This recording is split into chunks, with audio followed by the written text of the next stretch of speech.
The fear of encroaching communism drew America into the conflict of the Vietnam War. Fear scares the hell out of everybody. And who pays for it? People were so gung-ho about attacking the North Vietnamese that they made some serious mistakes. At first, the 400 special forces were just sent as advisors to the Vietnamese, but these numbers were soon to escalate. The word advisors needs to be taken with a grain of salt. Pilots were flying missions, helicopters, and large amounts of military equipment were being supplied by the United States. We did the only war coverage in America going on then. You couldn't come out against the war. Kids were beaten up by cops in every town and city in America for coming out against the war. Public opinion, which had supported the war at first, turned when endless battles were shown nightly on television without any sign of success. Because of the exposure, the American public became suddenly aware of how self-destructive this war was. I was aghast at the number of people who really had no concept at all of what the war was about in a fighting sense. The age of Aquarius brings civil dissent, peace marches, the death of a president, and a North Vietnamese leader who is playing a patient game. When you put young men in harm's way, they do bad things. Were there any Americans who thought the Americans were going to win the war? So what are you doing in the jungle?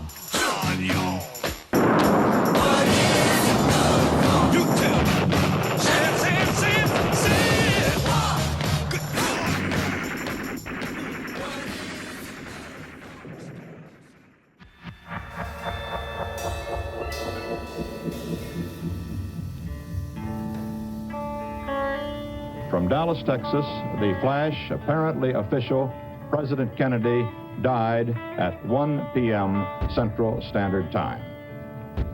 Vice President Lyndon Johnson has left the hospital in Dallas, but we do not know to where he has proceeded. Presumably, he will be taking the oath of office shortly and become the 36th President of the United States. Lyndon Johnson has made his way to the presidential plane. There, he takes the oath of office, ensuring that presidential power is unbroken. The first milestone of his presidency was the signing of the new Civil Rights Act of 1964 into law. The Gulf of Tonkin incident is used by Johnson to launch into the war.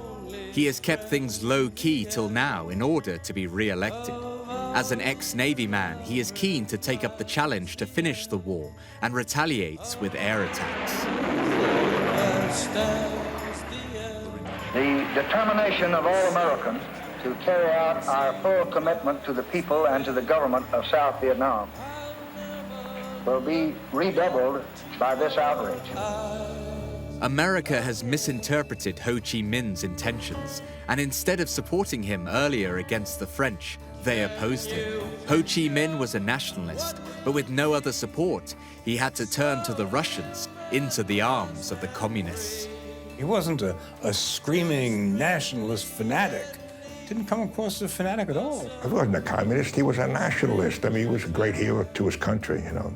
I mean, they called him Uncle Ho, and he looked like your uncle, and he was smiling, and he looked like a lovely guy.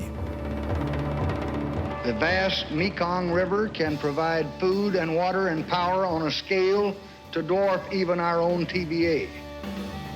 Johnson was in the mindset that if he went in with force, Ho Chi Minh would capitulate. Johnson offers Ho Chi Minh a vast development program for Vietnam if they pull back. And we remain ready with this purpose for unconditional discussions. Ho Chi Minh calculates that he and General Giap will eventually rid Vietnam of this American influence in the South. President Johnson, for all his great virtues, wasn't very strong on foreign policy. He believed that overwhelming force worked. He was a great Texan wheeler-dealer. He figured that if he waved the big stick, he could negotiate with Ho Chi Minh. Ho Chi Minh didn't want to negotiate with anyone. In my view, on reflection, of course, is that we may have picked the wrong side when it came to Ho Chi Minh in particular and General Giap. We were stuck with it, and then all these murderous bombing runs began. Johnson retaliates with Operation Rolling Thunder.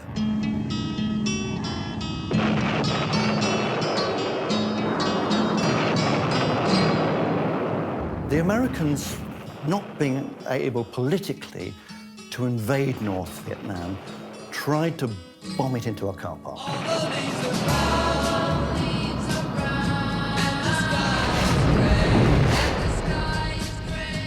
President Johnson is advised that the US airfield at Da Nang is vulnerable to attack from the North Vietnamese, and the South Vietnamese army lacks the strength to defend it. I have asked the commanding general, General Westmoreland, what more he needs to meet this mounting aggression.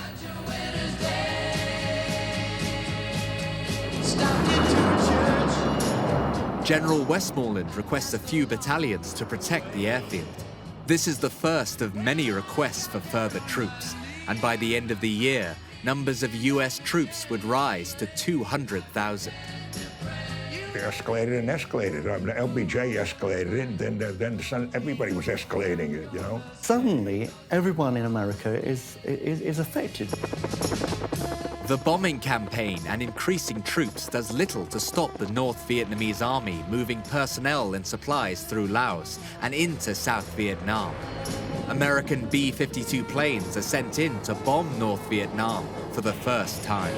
These continuous, devastating air raids would last for 3 years and include the heavy deployment of Agent Orange.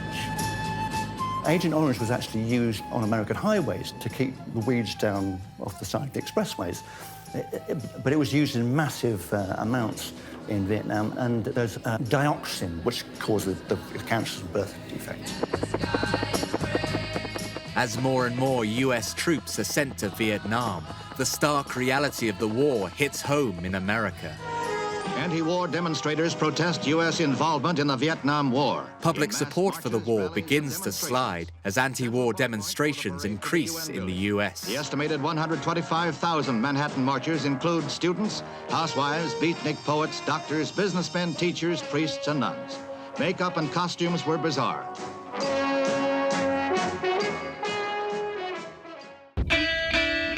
In a major war effort, the ground offensive, Operation Cedar Falls, begins. 30,000 US and South Vietnamese troops are sent to destroy Viet Cong operations and supply sites near Saigon. Protest rallies and marches against the war in Vietnam continued to increase. Veterans from World War I, World War II, and Korea stage a protest in New York City. Muhammad Ali was world champion from 1964 until 1967, when he was stripped of his titles. He caused a sensation when he refused to be inducted into the army. You my enemies. My enemies are white people, not Viet Congs or Chinese or Japanese. That's all. Just no comment on boxing, religion, induction, no comments on the weapon, nothing. He refused to step forward. He was sentenced to 5 years in jail. They stripped his title. While he was waiting for the Supreme Court to decide his case, he spent his time going to colleges, talked all over the country. He gave young people the guts to come out against the war.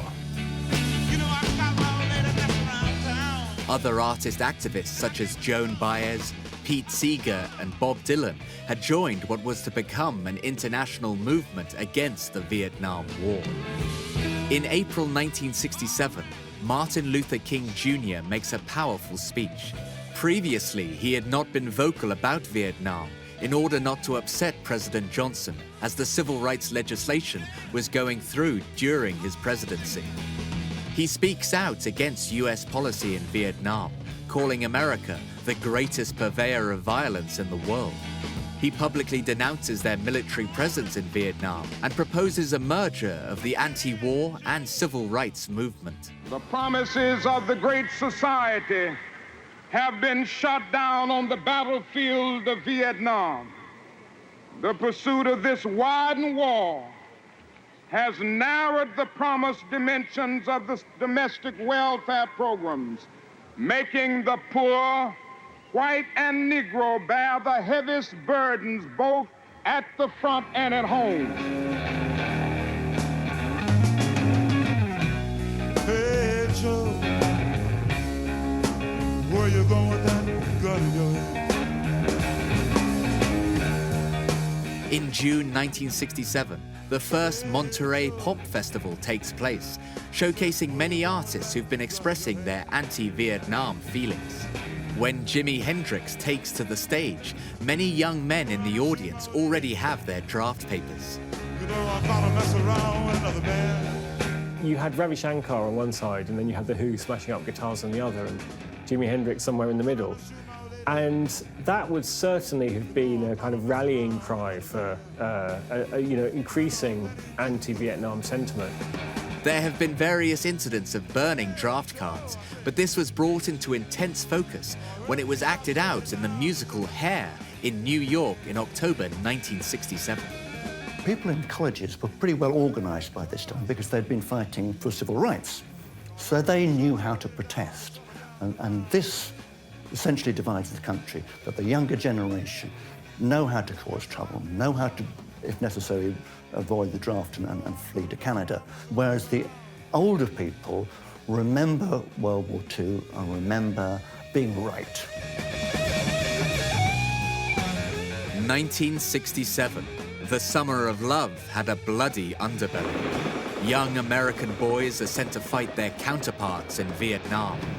This will be brought to a terrifying conflagration with the shock of the Tet Offensive. Tell me what's going on. I'll tell you what's going on. Secretary of Defense Robert McNamara visits General Westmoreland to assess the situation on the ground. Their advice to President Johnson is taken up, and troop numbers are eventually increased to more than 500,000. As more and more US troops enter Vietnam, the siege of Khe Sanh begins, and the Marines are cut off.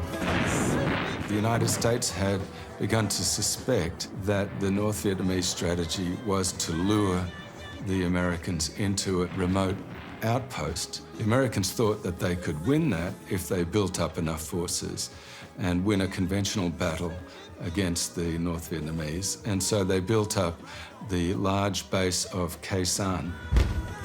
They expected that the attack would come there. And indeed, it built up all through December and January.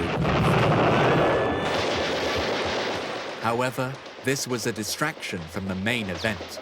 On the night of January 30th, the Vietnamese New Year, some 80,000 Viet Cong attacked 36 capitals, 64 towns, and 4 American bases. Around 4,000 Viet Cong attacked Saigon, occupied the grounds of the US Embassy, and hit General Westmoreland's headquarters. This was known as the Tet Offensive.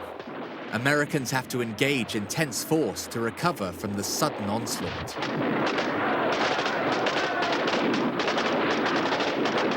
The Americans think they're in control of the country. Then comes the Tet Offensive. Tet is the Vietnamese Lunar New Year. The Americans say that there's no chance that the Viet Cong are going to attack them during Tet. It would be like starting an offensive on Christmas Day. It wouldn't happen. However, again, nobody read the Vietnamese history books. The Vietnamese won one of their greatest victories against the Chinese, attacking on Tet. The Tet Offensive was essentially led by the southern Vietnamese communists, the Viet Cong, backed by the North Vietnamese. But it was a Viet Cong-inspired uprising. Dozens and dozens of cities came under near simultaneous attack by mostly NLF southern guerrillas who had been moved into position largely unknown to the US forces. Suddenly, every town and city in South Vietnam, there are explosions going off. There's gunfire. The Viet Cong even send a suicide squad into the American embassy, and they hold it for hours. This is on American television. The Americans see their own embassy occupied by the enemy.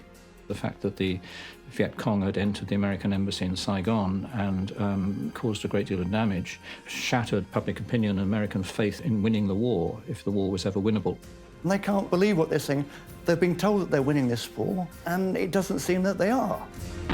The battle for Hue was the response to Tet, to endeavor to take back the territory that had been lost to the Viet Cong. It's regarded as one of the bloodiest and longest battles of the Vietnam War, ending in March 1968. Fighting is violent, and if ever a Marine had to rely on his own quickness and toughness, this was it. House to house, street to street, for 3 long weeks. Massive retaliation was taken, and the Viet Cong was swept out of the cities and largely annihilated. And this, again, was part of Ho Chi Minh's strategy, because he realized that eventually he was going to win the war, and he didn't want these annoying Southerners, many of whom weren't, the Viet Cong weren't necessarily communists, they were just nationalists. He wanted to get rid of them, and this was a wonderful way to do it. This meant that the North Vietnamese forces, which had not even appeared in many parts of the South, for instance, the Mekong Delta, by that time, now began to play a much bigger role in the war. And it became necessary for the communist forces to have North Vietnamese reinforcements to keep up their level of activity.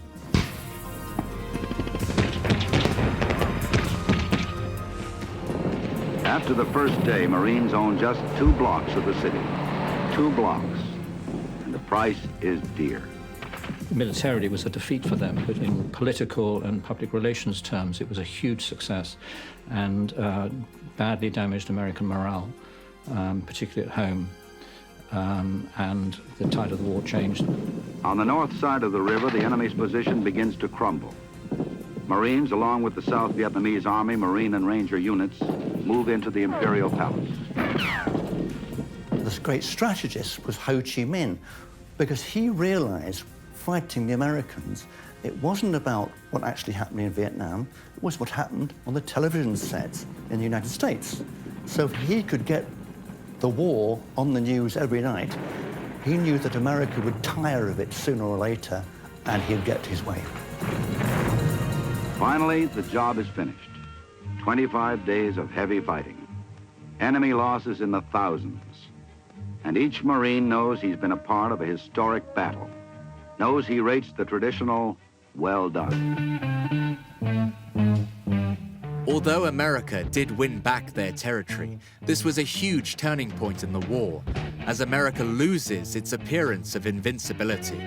Vietnam was the first television war. It was on the nightly news in America, and it was on the news here in the UK, and so it had a phenomenal impact. It was in American living rooms every evening. It's getting near dawn. Now CIA men and MPs have gone into the embassy and are trying to get the snipers out. This is the main Vietnamese language radio station in Saigon. And right down And it went on and on and on. And of course, the people in America knew that their sons were going, and there were shots of the body bags coming home. And it's terribly demoralizing. America has this great sort of culture of winning, and they believe that with their wealth, their technical expertise, and their manpower, that they could do anything. The smoke turned on us again, and out of it, in the briefest lull in the crossfire, soldiers came running out carrying children. Every time you went around a corner, you see a palm leaf move, and you think, Christ, it's an ambush. Every time you see a junk, you think, it's full of explosives. I mean, this is how American television had weaned me into Vietnam. So I went out there convinced I was either going to be killed or I was going to fail in the story. My very first story in Vietnam, Apocalypse Now, the scene where they're on that little boat, big machine gun up there. Well, that was my first story. River Marine Patrol, it was called.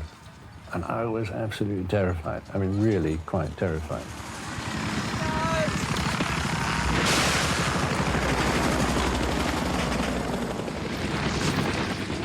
Trolls like these in the Mekong Delta are convinced that they're winning their war against the VC.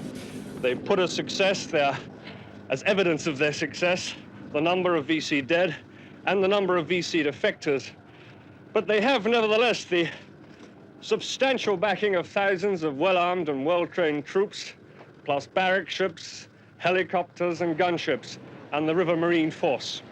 The problem about TV is that when there were big things happening in Vietnam, your bosses wanted daily news.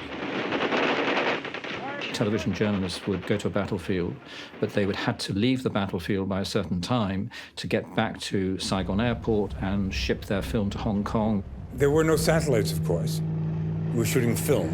Usually, if you're doing a feature story, we just get to New York, then they would develop it and edit it with your narration. Now, it's sort of hard, I think, for journalists, TV journalists today, to relate to the fact that we were writing our narrations without ever having seen the film that we were narrating. You just watched what you were covering, you watched what your cameraman was filming, you wrote to what you thought he had filmed, and then you laid down the narration, and off it went.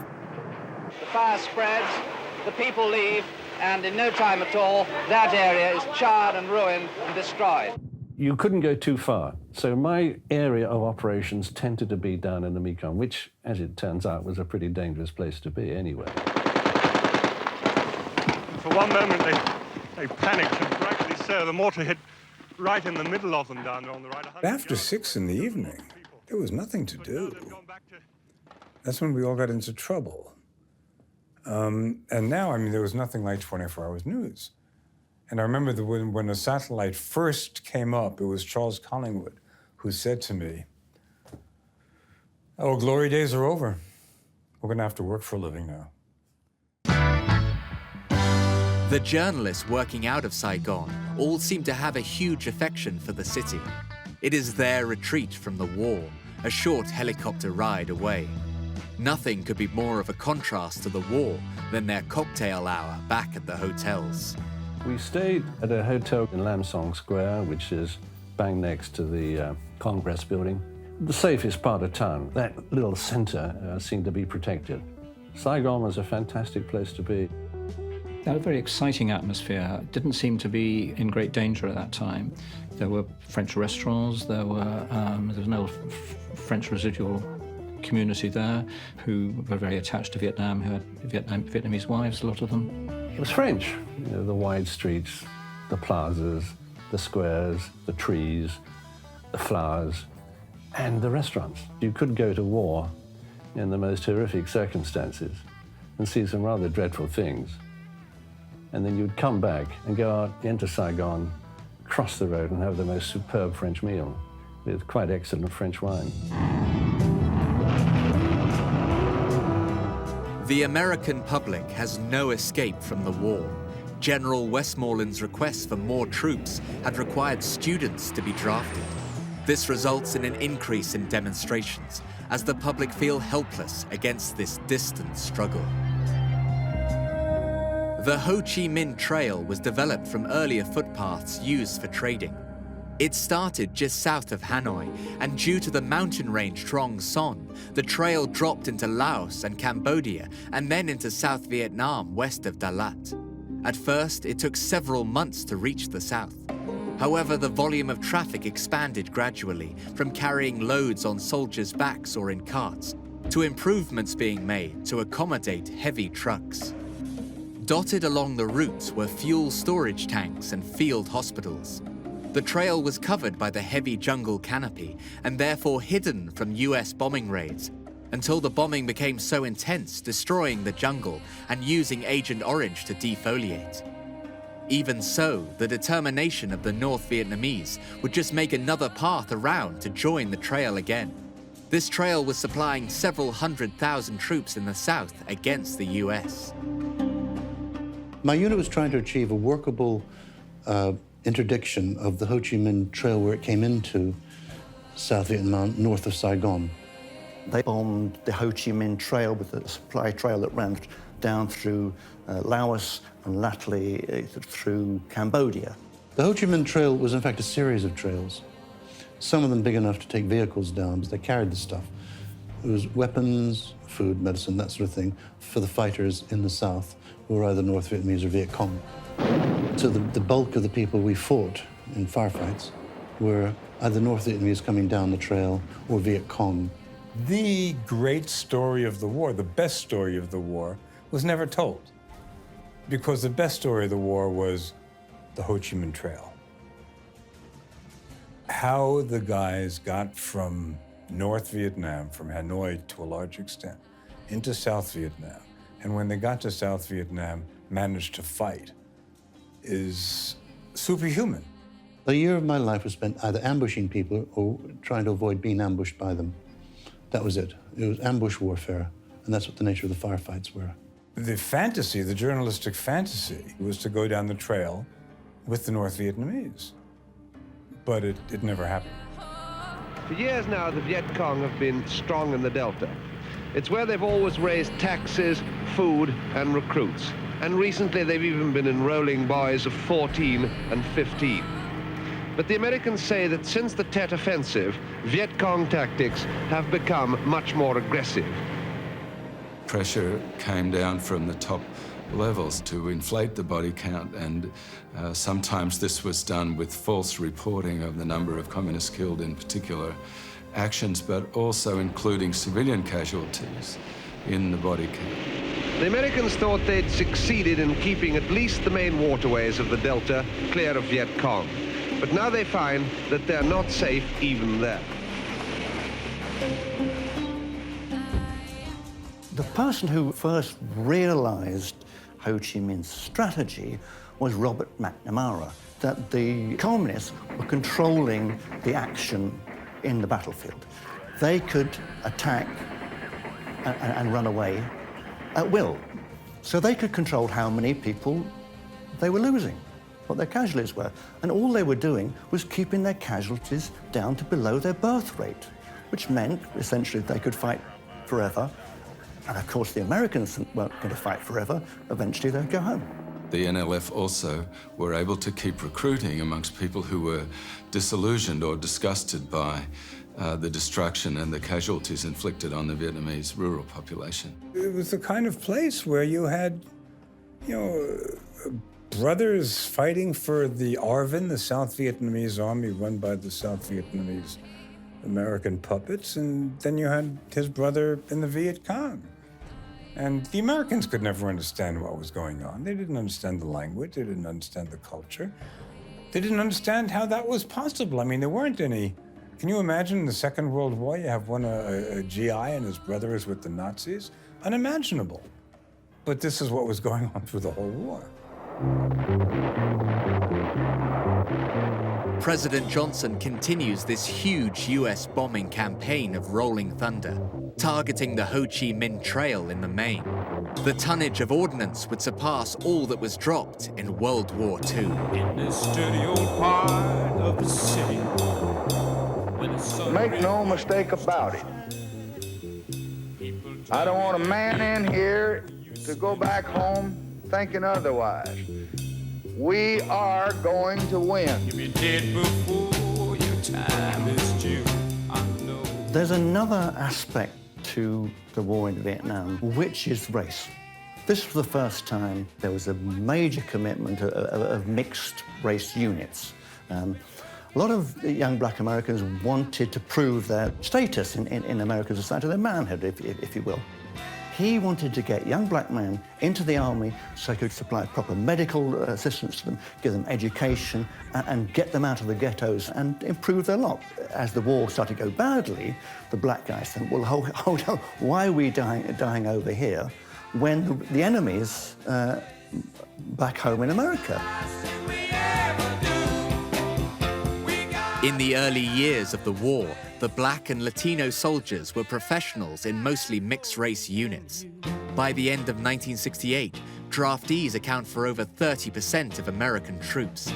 Amongst these are many black soldiers who are growing more and more disaffected in what they called a white man's war, when there were so many racial issues to deal with back home. As the casualty rate increased, conscription was now to include college students who had previously been exempt. This meant that although the majority of US soldiers were still volunteers, their numbers now included middle-class white Americans who were forced to defer their university education.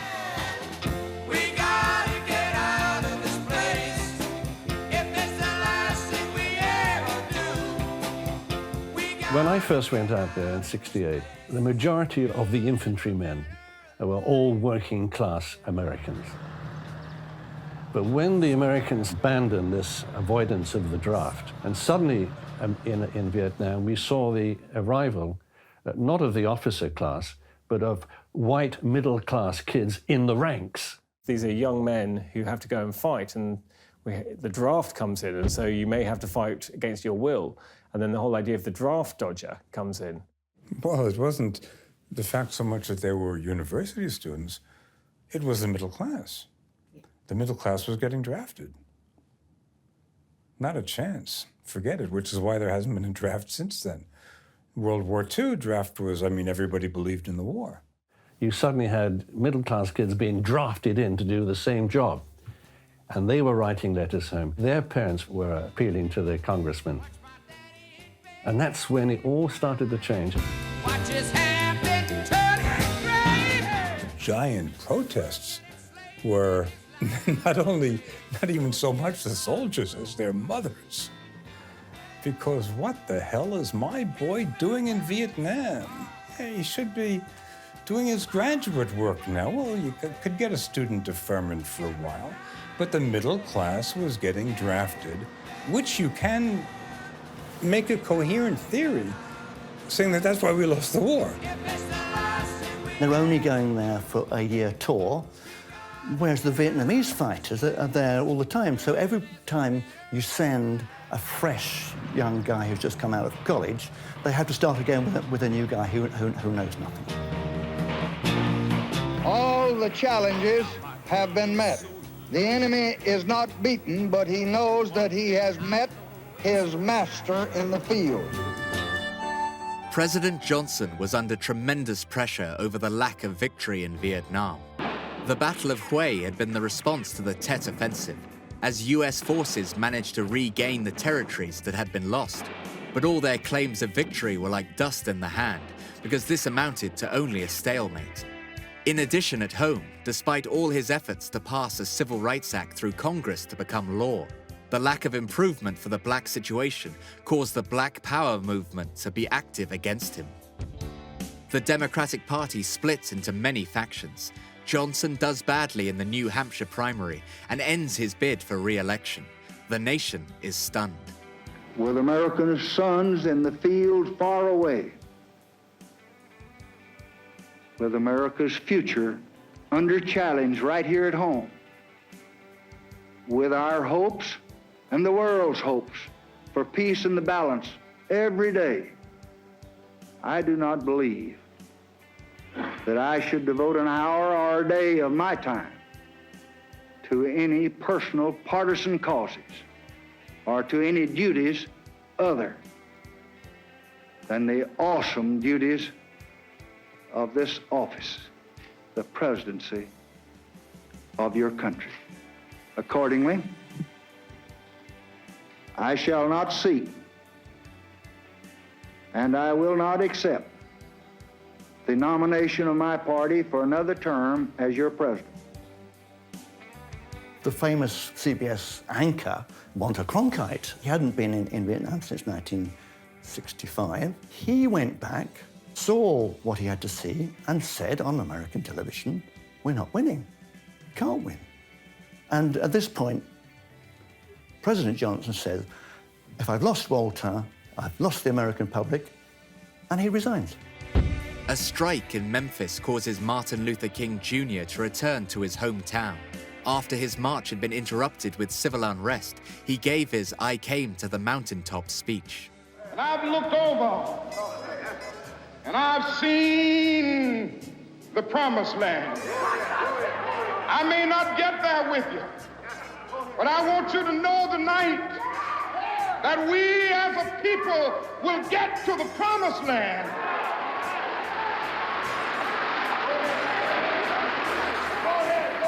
So I'm happy tonight. I'm not worried about anything. I'm not fearing any man. Mine eyes have seen the glory of the coming of the Lord. At his motel the next day, preparing to leave for another meeting, Martin Luther King Jr. is shot in the head and dies. That April sees the beginning of riots in many US cities.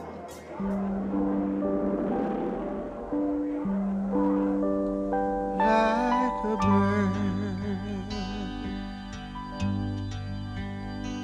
on wire, like a drum in the midnight. For Ho Chi Minh and General Giap, unification of Vietnam was non-negotiable. Peace talks were just another tactic to slow down the war. In 1966, Ho Chi Minh stated that North Vietnam was willing to make war for the next 20 years. But if the Americans want to make peace, we shall make peace and invite them to afternoon tea. In May 1968, the first peace talks begin in Paris but end in stalemate. This process of meeting for peace talks would continue for more than 4 years. Now that President Johnson's not in the running for re-election, Robert Kennedy is the most promising candidate for the Democratic presidential nomination. On June 5th, Robert Kennedy wins the California primary at the Ambassador Hotel, Los Angeles. My thanks to all of you, and now it's on to Chicago and let's win there. Leaving the hotel through the kitchen, he is shot 3 times and dies later in hospital. And if I ever been unkind. Robert Kennedy was the great white liberal hope, and he turned against the war in Vietnam, and as his brother had got them in there in the first place, it only seemed apt. He was a threat to Lyndon Johnson. But Lyndon Johnson, about that time, decided that he would not run in November. And Hubert Humphrey then had to run for president in the Democratic Party, and of course Nixon was against him. Let me tell you what those 4 years have done to America. The longest war that America's ever had in its history. The worst crime wave we've ever had in our history. The highest taxes we've ever had in our history. The highest rate in the cost of living that we've had in a generation. And the lowest respect for the United States of America in our history. As the squabbling for the presidential election continues, violent conflict breaks out, particularly in Newark and Detroit. In Chicago, a huge anti-war protest outside the Democratic National Convention leads to ugly clashes with police.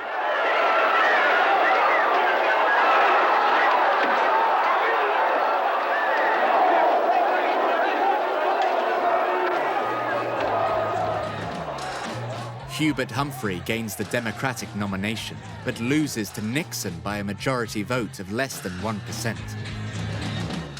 Along comes President Nixon, who promises peace with honor.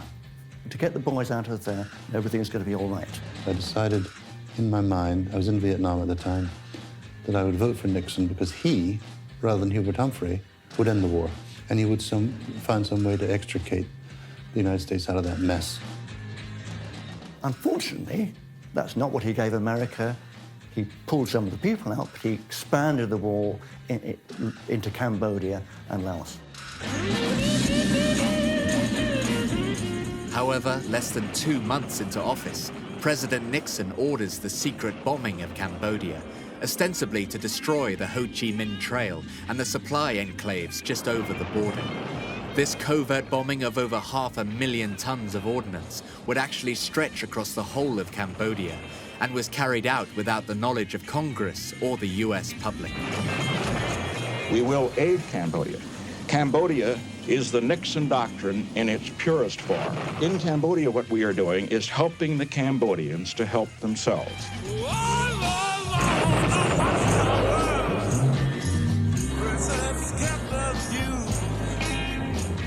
As part of Nixon's strategy of reducing soldiers on the ground and attacking the Vietnamese communists while trying to negotiate peace in Paris, He launched an illegal bombing against the Viet Cong camps in Cambodia. And he even followed up that with an illegal invasion. Richard Nixon gave the order for the strategic bombing of Cambodia using US B-52 high-altitude bombing aircraft. And the escalation of the bombing of Cambodia occurred from March 1969. The war had then spilled over from South Vietnam. We learnt later there had been secret American bombing going on. The South Vietnamese forces and Americans moved into Cambodia to try and wipe out the Vietnamese communist sanctuary areas in the eastern part of Cambodia, which bordered on South Vietnam.